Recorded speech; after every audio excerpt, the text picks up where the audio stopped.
We've been about this work: diversity, equity, inclusion, belonging, shared through the voices of a white woman and a black man. We bring lived experiences. We have pursued D&I progress for most of our professional lives. We use Crazy and the King to cover news, tips from colleagues, and host incredible guests. Listeners, count on Julie and I to transparently drive the conversation. We thank you for rocking with us. Check it. Julie, kick off the show.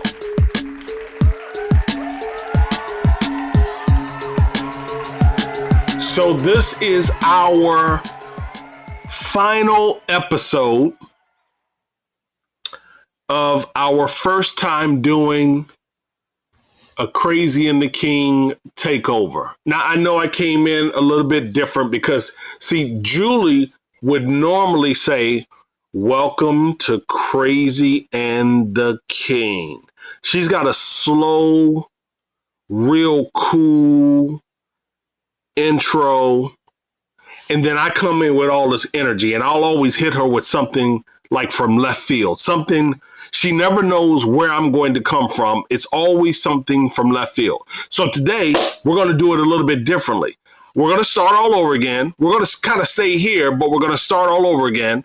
And my co-host is going to say, "Welcome to Crazy and the King." And then I'm going to hit her with something from left field because I wanted to feel like Jay and I are rocking.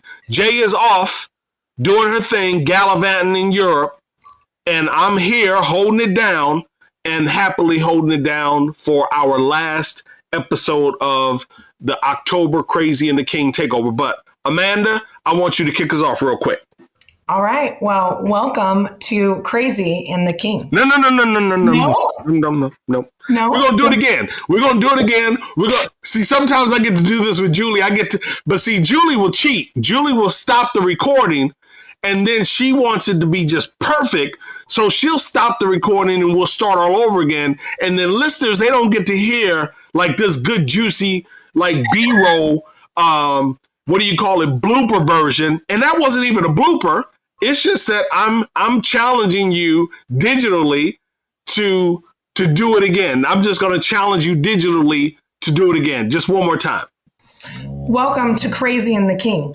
And so I got to tell you, Amanda, I am extremely happy that you stepped up and said you would co-host and rock with me during this Crazy and the King takeover. We're not going to tell people just yet why you are sitting in during the month of October, National Disability Employee Awareness Month, but we are going to tell people a bit about who you are. So again, thanks for rocking with me and being my co-host. Who is Amanda Burris? Oh, well, Amanda Burris, from a work standpoint, I'm the Director of Sales at Disability Solutions. I love my job. Personally, I'm an advocate for people who live with disabilities, whether they're invisible or visible. I love my husband, live out in Spokane, have two beautiful dogs, Benny and Jet, and I love my life. You say you love your husband? I love my husband. He's a great What's his name? Let's give him a shout out. What's his name? Horst. He's fantastic. That's right. We giving him a good shout out. We giving him a good shout out. Yes.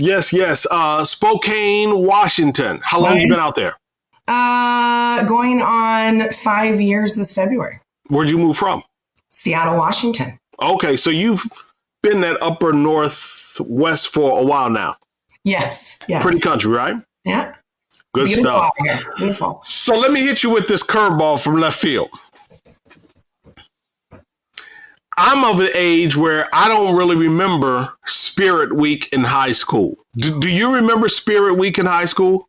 I remember a lot of things in my life, and yes, I do remember Spirit Week. So did you participate? Like, did you do the things that they asked you to do in high school, or challenged you to do, or allowed you to do? I played sports, and so on days where you wear your sports stuff, I did that, and PJ Day, but some days I definitely didn't participate in. Okay, all right. So let me try to make this story fairly quick. When he listens to this, he's going to absolutely get me, but this is about my youngest king. So one of the days that they had Amanda for Spirit Week was anything other than a book bag. Anything other than a book bag. So he had to bring something that he could carry his books in outside of a book bag. Originally, he wanted a Target shopping cart. We saw a couple of Target shopping carts sitting at one of the lights by the intersection, and he was like, Dad, hop out, put it in your truck. Let's use the Target shopping cart. I considered it. He talked about it with his mom. His mom was like, absolutely not. Absolutely not. Absolutely not. Cool. So we tried to make some concessions. I went up to Home Depot. I said, maybe Home Depot would give me a shopping cart. Home Depot said, nope, because if anything happens in the school, we don't want to be liable. But we love the idea, so we're going to give you a wheelbarrow. Brand new wheelbarrow, Amanda. So they give me the wheelbarrow. Long story short, I was out of town when he needed it, and I have the biggest vehicle. Wheelbarrow wouldn't fit in the other vehicle, so we had to go with an alternative. Here's the alternative. We get him a brand new construction or commercial mop bucket. He goes to school dressed up like a janitor. It is such a hit that he ends up making posters.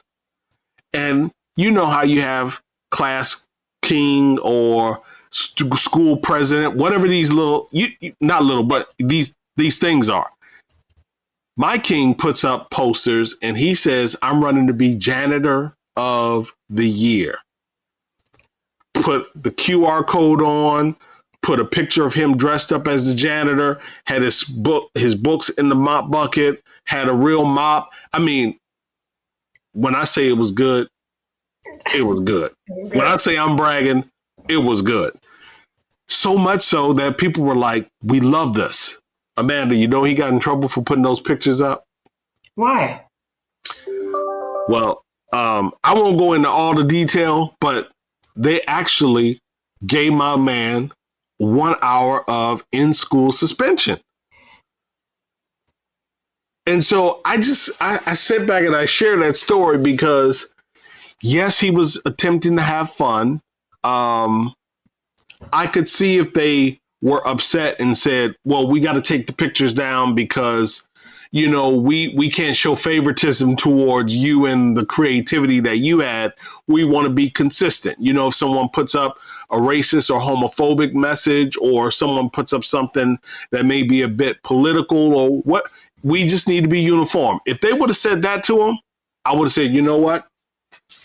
Got you. That's good. But the reasons they came back and corrected him, scolded him, if you will, and placed him in school punishment caused me pause. And not so much so that as a father, I feel like I need to go up to the school, or as a Black father, I feel like I need to go up to the school. And I say that for distinction.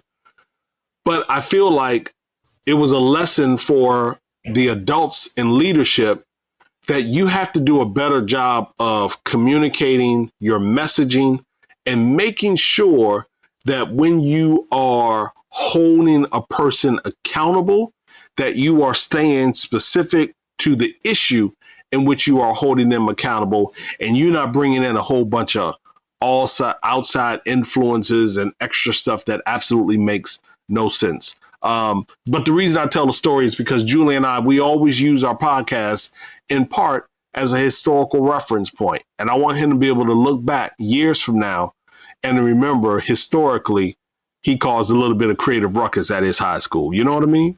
Yeah. When you told the story, I was like, man, that's so creative. And then to hear, well, I think there's definitely better ways to have gone about that.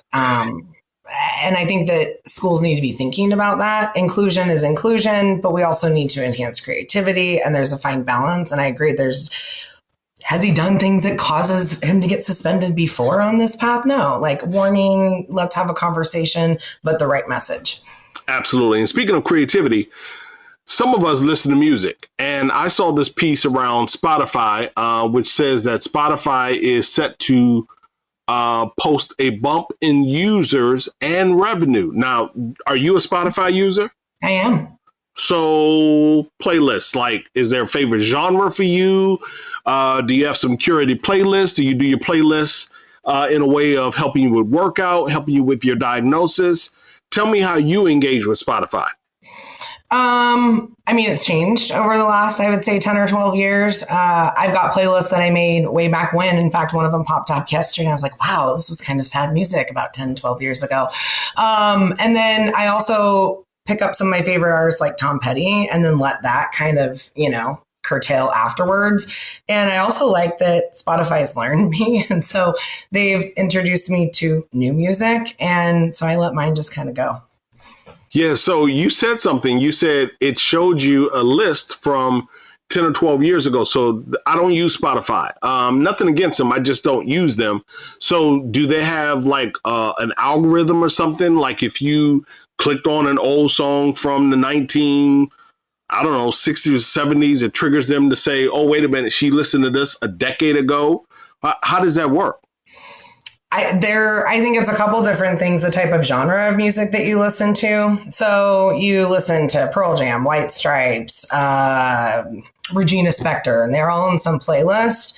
When you end up playing that playlist and that playlist ends, Spotify's like, oh, she likes this kind of music. I'm going to play her these artists. And so then you get inundated with new music. So it's got a little bit of a combo. Yeah. And so that's what my young king did. He actually just put his headphones on. He told me, he was like, hey, Dad, you may get a call this afternoon, from the assistant principal. And here's the scenario. He looked at me. I looked at him. I smiled. He smiled because he knew as long as the king is cool, then he's cool, and put his headphones on and he started listening to his music. But Spotify is looking at a bump in user. And they said they feel like users and revenue going up is suggesting that there's a bit of resilience around consumer spending. Now, I'm not suggesting, Amanda, that people are going to keep their eye on Spotify and whether or not people continue to use. But the point is, if we are on the verge of a recession or something that is going to hit the economy in a way that is a bump or catastrophic, I believe a whole lot of people are going to be listening to music because we need all types of escapes from some of this negative news. Speaking of negative news, there are some out there who they absolutely continue to beat the drum that being woke is not good.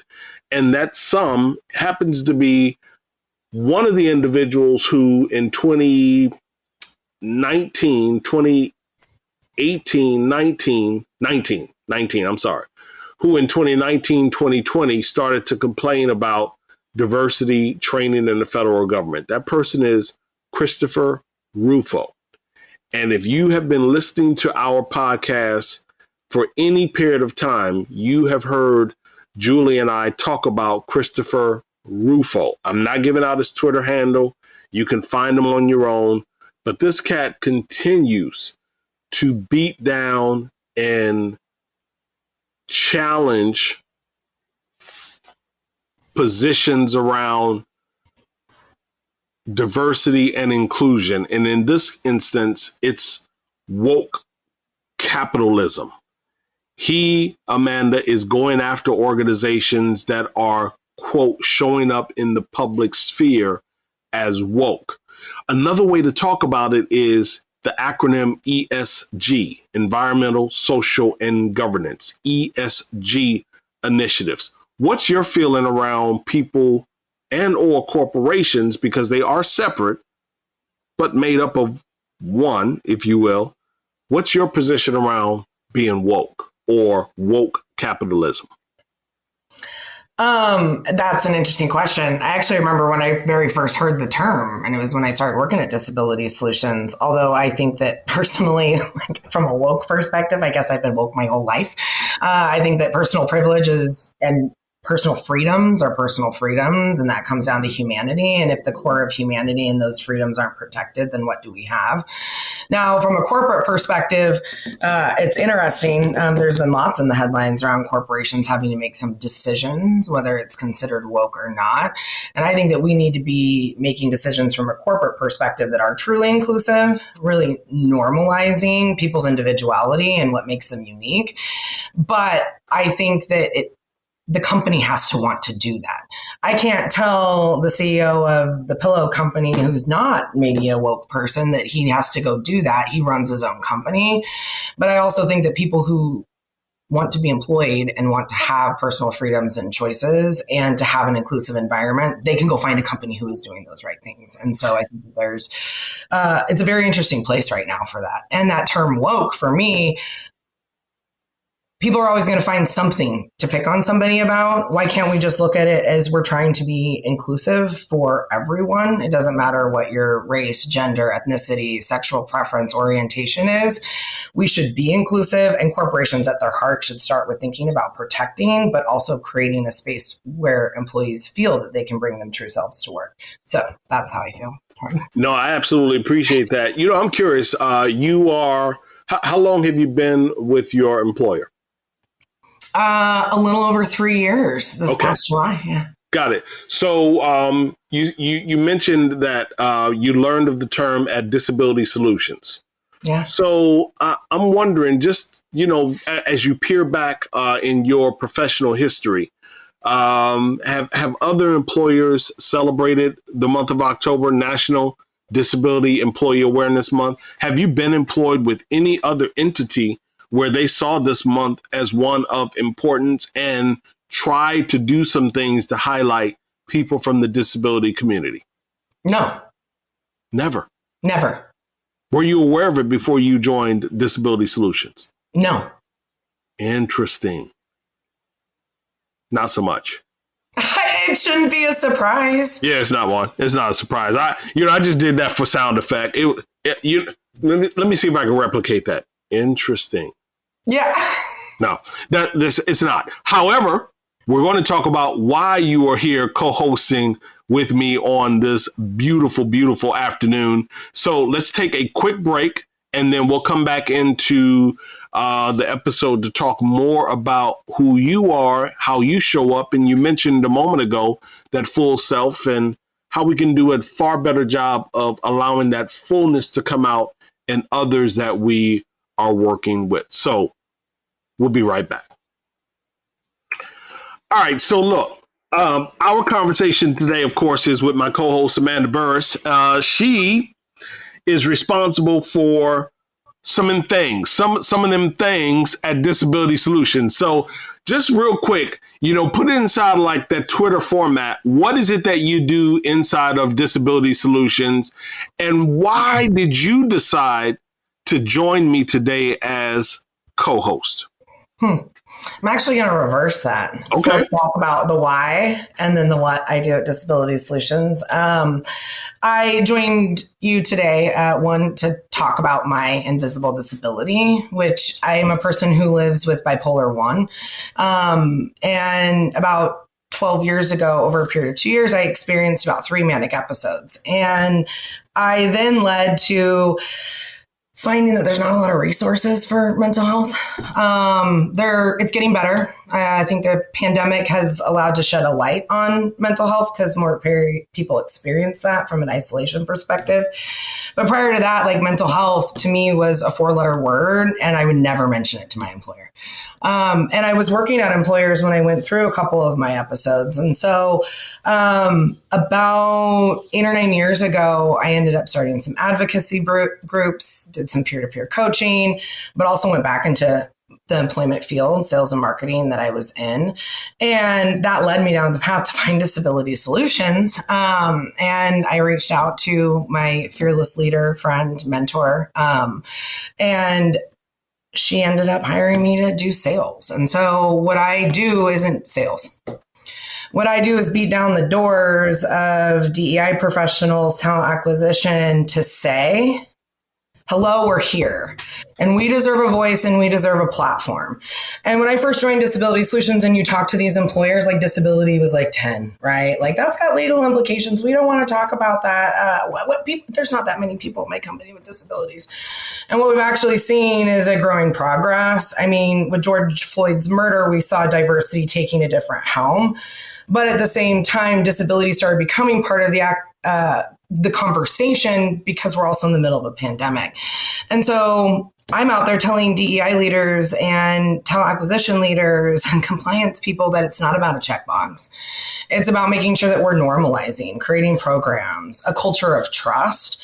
Because me as a person with a hidden disability, I don't have to tell you unless you're creating a place for me that is a platform, but not necessarily just a platform, but that you're allowing people with disabilities to join the workforce and not live with fear that they're going to get fired if they say that they live with a disability, that they're going to look down on, that they're going to have conversations that they don't want to have. And so that's why I do what I do. And that's what I do every day. Let me ask you, you said you mentioned in your introduction, you had 3 episodes, manic episodes. Mm-hmm. Put a timeline on that. How long ago was that? Yeah, absolutely. My first episode was February 11th of 2011. I then had a follow-up episode in 2012 in April. And my last episode, which is Celebration, is going to be 10 years ago this December. So over a period of about 2 years. So I want to pull the covers back on that a bit. And I want to learn something here. I want to learn something. So this is not an episode where I went down a rabbit hole of doing a bunch of research because I wanted to be present rather than reading off a litany of questions, so to speak. Yeah. And I feel living through your experience is a different type of learning. I can always get to the questions and some of the data points on websites, as can our listeners. I want to learn through conversation. So when you say 3 episodes, first being 2010, 2011-ish, the last one being almost 10 years ago, are you saying to our listeners that prior to 10 and after 12, 13, there were no instances of your bipolar 1 showing up in a way that was visible to people around you? Oh gosh, I mean, I'm a good actor. I would say that I probably started experiencing different things, but you also don't know in teens whether that's teens going through puberty or it's actually a teen having some type of. And I wouldn't say it was a manic episode because I had no manic episodes until 2011. And in fact, there wasn't even any indication of that up until that moment. And so there were definitely depression. I dealt with different depression and different isolated incidents. And in fact, I was diagnosed and provided medication that wasn't good for someone with bipolar 1 because we've come so far in psychiatry, we're learning more. And a lot of your typical antidepressants aren't good for somebody with bipolar 1. It can cause them to actually have some of those suicidal thoughts. And so for me, there was some diagnosis, but it was literally at 29 years old. I mean, and it affected everyone around me. Nobody knew anything and nobody knew how to support it. They didn't know what to do as it was happening. And so there was a lot that was learned from my friends and family and community about how to support somebody who was going through that. But also even furthermore, how to support someone as they're getting healthy and coming out of that and allowing them to be individualistic and not think about the bipolar 1 as being the person. So there was a lot that was learned. So when this, and I'm assuming if you are highlighting these 3 episodes, these 3 were the more or most intense. These 3 were the most, if you'll allow me, disruptive. These 3 were the ones that were the most pronounced. Mm-hmm. So as best as you can remember, how did you feel? Because you juxtaposed it with, I'm a young teen and I was a little depressed, but I don't know if I'm just going through girl things, puberty. not feeling pretty enough, got a couple of pimples on my face, and I don't like that. The boys are not talking to me, the girls are not talking to me, the cheerleaders don't like, all of the things that we go through in high school.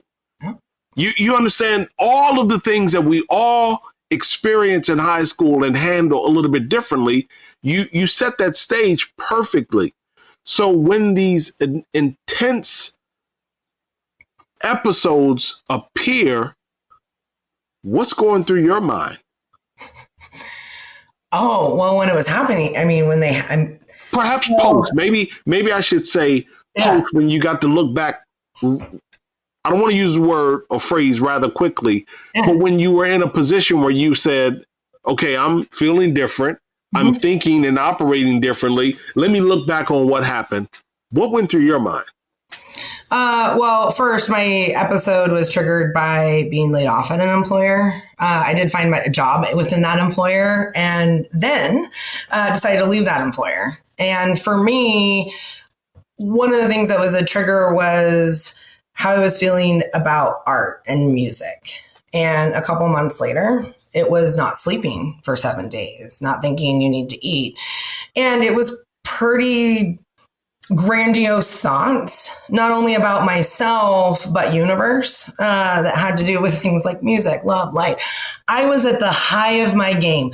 I will tell you that as hard as it is I never want to go back. But I'll tell you the most beautiful moments that I've experienced in my life, in all honesty, was in those manic moments. So what goes up must come down. And so if you go that high and for that long, and my episodes did include where I was not, what do they call it? 5150. You go in for 7 days or 3 days and you're there for 3 weeks. So I had in-person care and out-person care, and I had a lot of care during that time. But what happens is what goes up must come down. And when you come down, that's the hardest part, because you then realize what your diagnosis is. You then realize what you are and what everyone has seen. And you now have to go forward, and you have to create a new path, and you have to realize who your true self is. Because if you were something for 29 years and all of a sudden you're told that you're something else, then who are you really? And I think that there was definitely a loss of identity, which is why I cycled through 2 episodes fairly close together after the first, because you don't want to be who you are when you get that diagnosis, because it's that hard. So anyway, I think that covers. Talk about going up. Yeah. What does that mean? Yeah. When you go up high and you say these were some of the most beautiful moments, can you be a bit more illustrative? I mean, what does going up mean? Like, I understand that if I'm using some sort of a drug and I have a high, when you say I love who I was in these moments, do you feel like you are someone different? Do you feel, or are you able to document that your work performance is extremely better? You're more creative. What does going up mean to you, for you? In those moments, I heard music in a different way that I never heard music before. Just the different levels in music. One of the first things that I did was January 1st of 2011. Instead of going to a New Year's party, I decided to paint a wall. Painted clouds and then wrote in the clouds and broke everything down. But I think that the person that I was playing for, I would say from 10 years old when my parents got a divorce until I was 29, was a different person than who I actually was. I was trying to put on the face of something that I wanted to be, but that wasn't who I was. And so when you say creativity, that was the biggest enlightenment, like art and music. And I wanted to play the guitar, and I wanted to get up, and I wanted to sing in front of people. And singing actually became the best therapy for me. I do a lot of karaoke. I sing with my dad every Saturday night since the pandemic came on virtual Zoom. But music was actually the thing that grounded me and then allowed me to kind of be able to move forward and gave me hope. So what does coming down look like? And it's so interesting. We started talking about Spotify and your playlists. Now there's an attachment to your response there, and I can absolutely see you probably have a robust library of beautiful playlists. But what does coming down look like? Does coming down suggest for you, again, and I keep saying for you, because while I know that bipolar 1 is in a large number of individuals across the globe, I believe everyone interacts and experiences it individually. Mm-hmm. So what does coming down look like for you? Do you not want to do music? Do you not want to do karaoke? On a different subject, they said that Brittany Griner's attorney wanted to take her a basketball while she's in prison over in Russia. And she said no. She said, I can't think about touching a basketball right now because it's too painful. So what does coming down look like for you?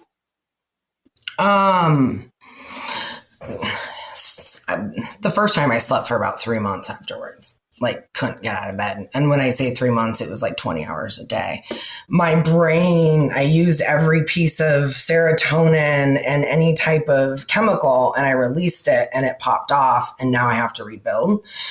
And so there's gaps in my resume as a result of that. And I would say that some of the other things that I had to do was sit down and color, cross stitch.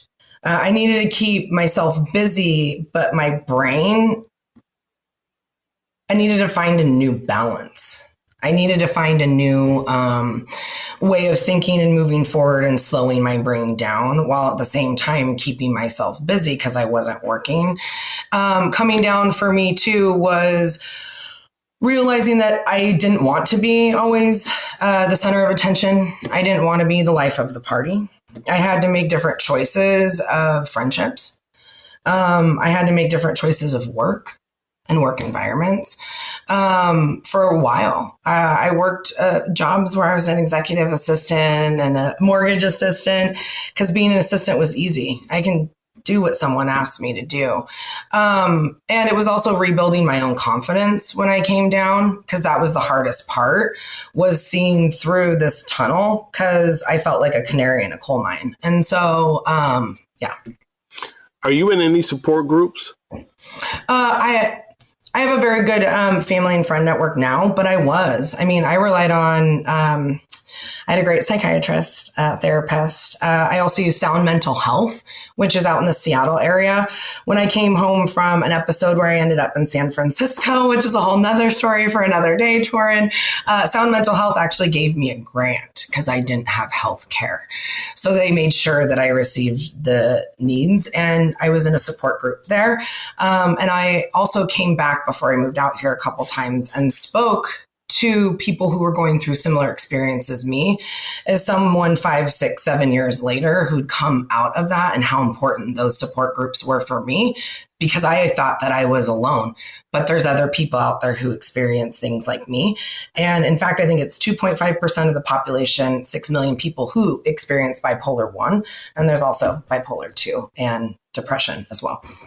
Yeah, I was looking at that number, the National Comorbidity Survey replication, or their acronym is NCS-R. They said you said somewhere about as 2.8% or so, roughly 5.7 million adults diagnosed with bipolar every single year. Now, I'm assuming there is definitely a distinction between bipolar 1. Am I safe in saying that, or is there not a distinction? For bipolar 1, you have experienced one or more manic episodes. I believe it's 7 days or more, which oftentimes relates to some of that not sleeping, not eating, usually needs hospitalization, and other therapy supports to be able to come down. And then bipolar 2, that's where you're in a more depressive state. You will have manic cycling, but you don't actually have that hypomanic episodes that you'll see in bipolar 1. So it says, at least some 4.4% of adults will experience being bipolar in their lifetime. And when I saw that number, it struck me as, wow. So I asked about the support groups for a reason, because I know that leading and supporting, developing an individual, retaining an individual in the workplace that has been diagnosed is a thing. I don't know how to intensify, quantify, qualify that it's a thing. I just know it's a thing. And why do I know it's a thing? Because my father was bipolar. I know it's a thing because my father lost employment and lost out on opportunities because of his being bipolar. I don't know if he was bipolar 1, bipolar 2. I just know he was bipolar. I know that he used to hide his vodka under the kitchen sink in a brown paper bag inside of another container.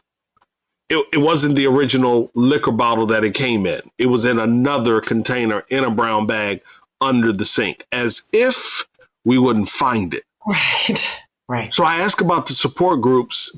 Are you hearing or have you heard of other challenging stories around how people need to be supported in the environment, how they've found breakthrough and been able to be welcomed in professional environments and things run smoothly? Can you give us a couple of examples, either that you heard or of your own?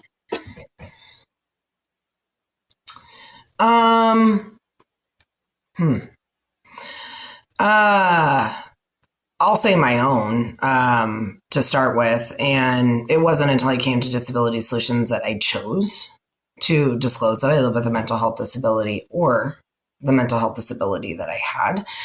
And I did that probably about 6 to 7 months into my employment with Disability Solutions with Julie. And it was important for me to share that with her.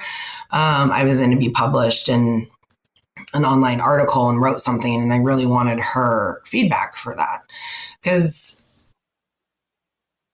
she shared with me certain personal things, and I wanted to make sure that I was doing due diligence to the supports to offer other people who live with bipolar 1. And at that time, it was very comforting. And I think it helped her also be a better leader and manager and support system for me from an employment space. I also have a near and dear friend of mine who's out in the Seattle area. When she went out to look for employment, she was very honest about her own bipolar diagnosis. We were in a kind of a support group for each other before I left Seattle, and her employment has flourished, and they're able to work with her and provide her the schedule and the needs, but also the schedule every day that allows her to be successful. And so I think that there's ways that it can be done well.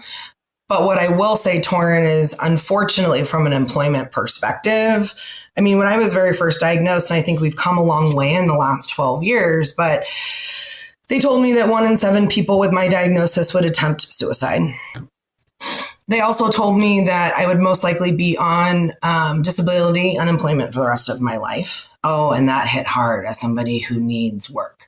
And they also, in the hospital that I was in, they also told me that people with my diagnosis have a really hard time keeping their jobs because of their diagnosis. And so I also think that as we think about some of those supports, we also need to make sure that employer organizations are prepared to help people, not just with bipolar, but any type of mental health disability, and understand how to guide them in the right way to be able to get help for themselves. And in worst case scenarios where someone really does need help, you can dial 988. You can get somebody out there to help somebody when they aren't able to help themselves, which oftentimes people with bipolar 1, when you're in a manic state and everything's so happy, you don't understand why everybody thinks something's wrong. So you raised so many points.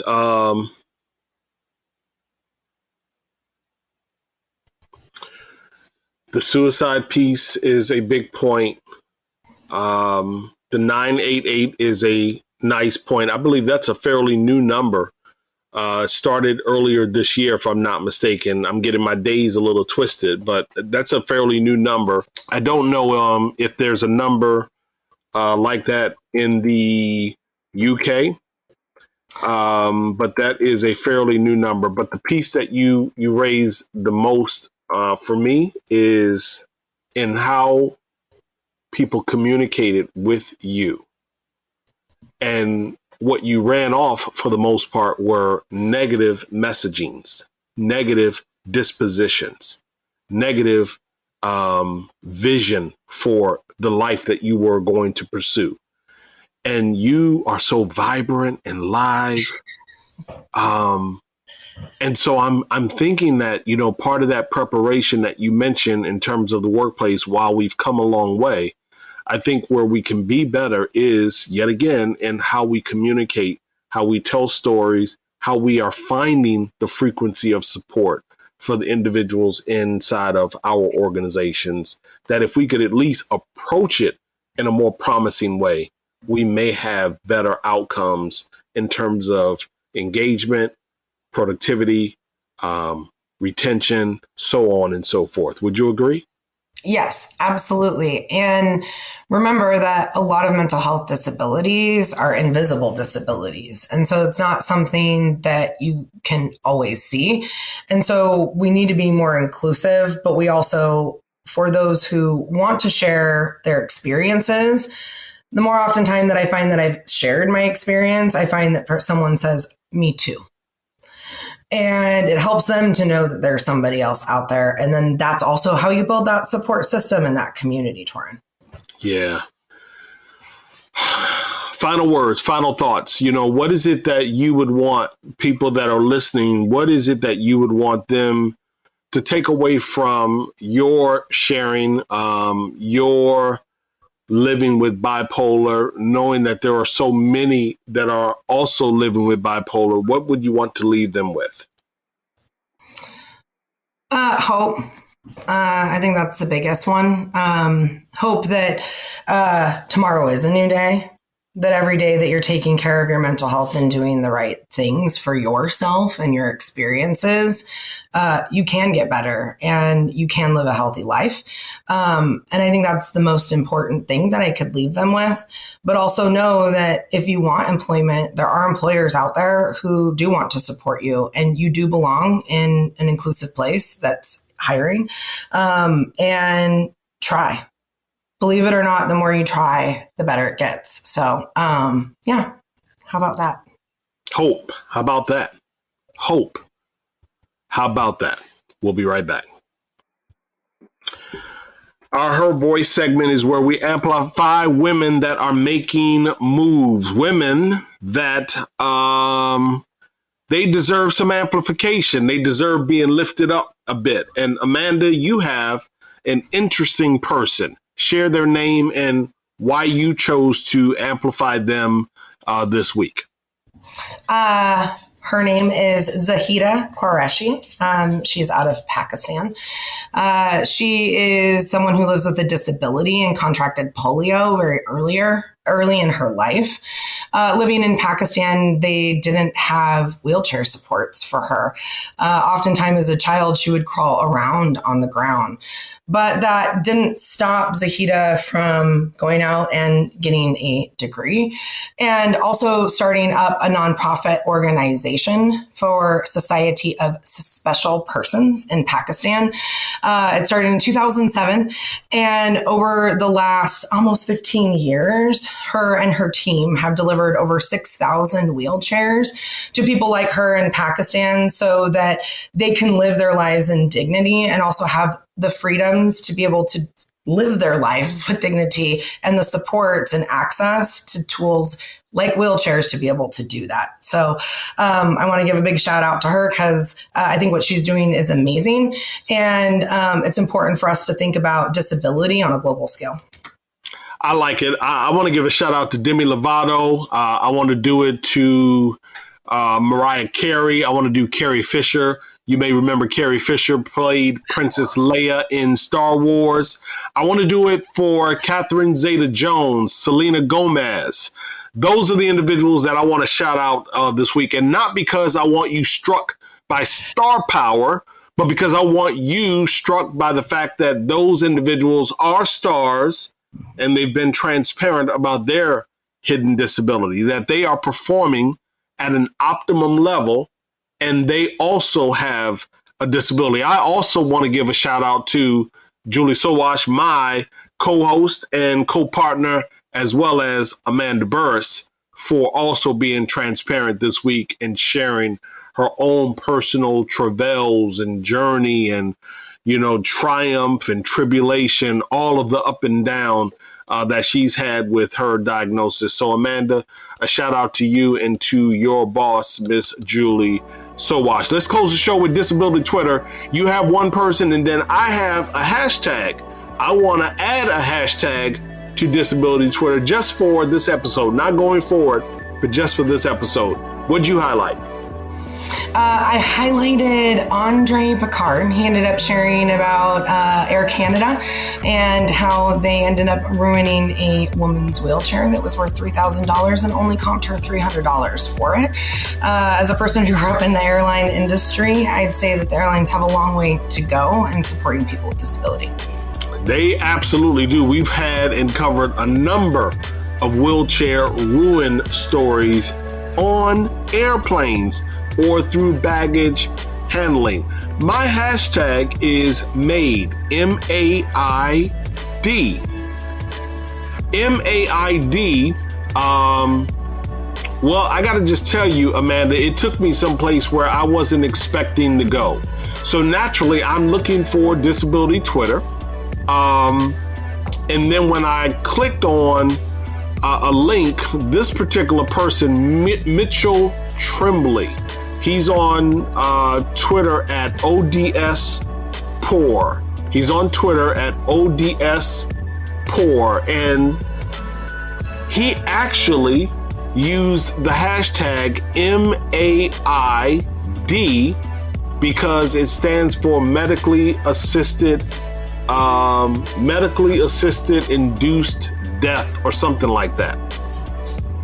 And I'm bringing it up, and it's so germane to what you said a moment ago.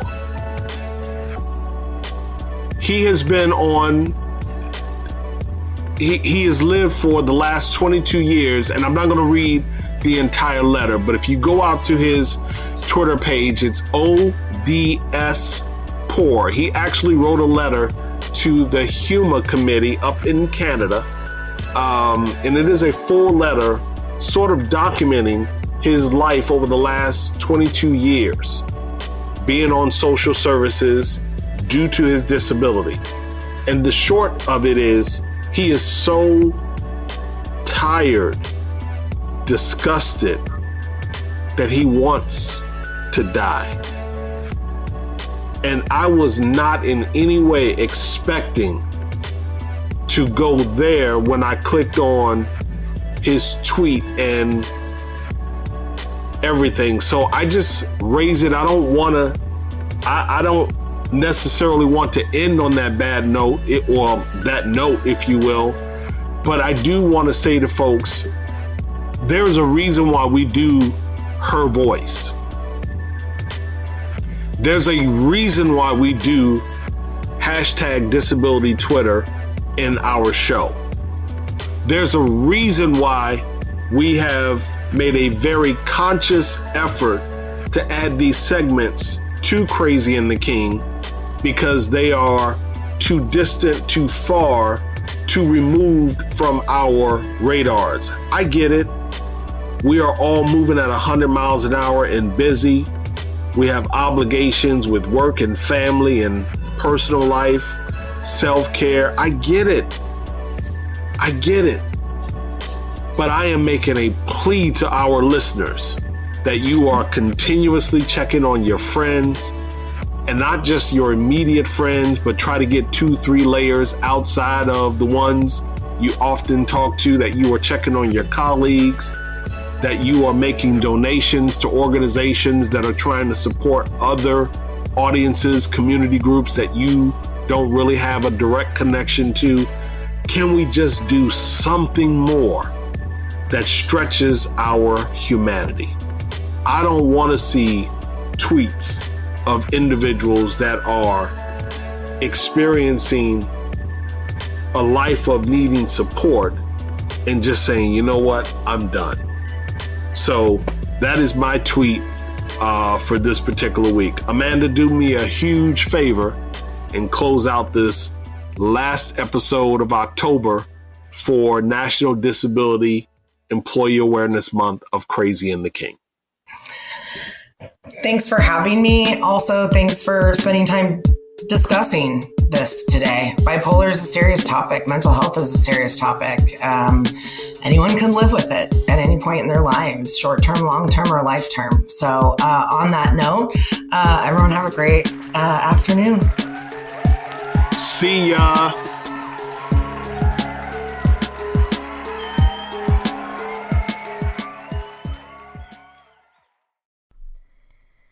Attracting, recruiting, and retaining great talent has never been harder.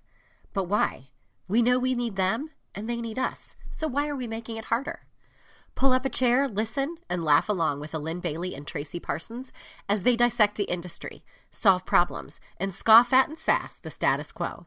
Join the rebellion with the Talent Rebelcast and question everything you know about the world of work.